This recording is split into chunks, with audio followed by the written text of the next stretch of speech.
tên luôn cười hồn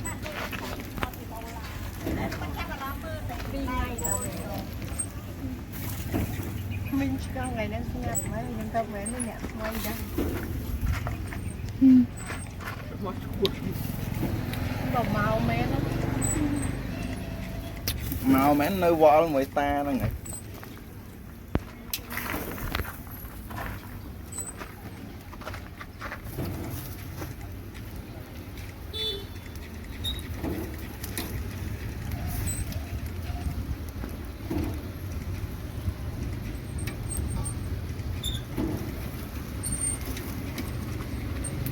bây nó máu miếng bà cái thang khai đập môi đập pi cho tiền so quả buồn chấm cho so quả buồn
này cái thằng nói riêng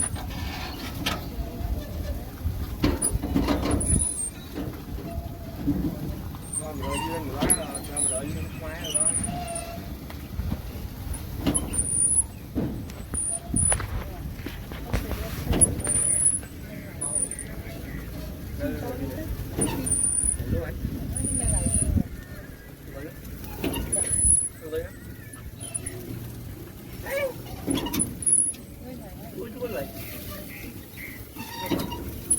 thầy cá bị đuôi à?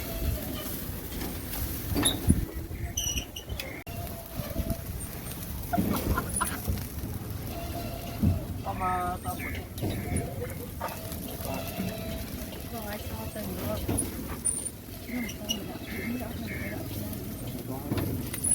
Tủ cắt. Hi. Em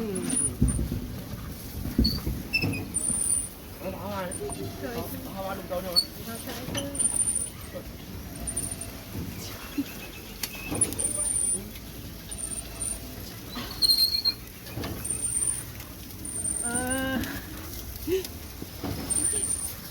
một tao dùng bạch chặt xin với tu shop nữa giúp pi của ba này rồi Hãy subscribe cho kênh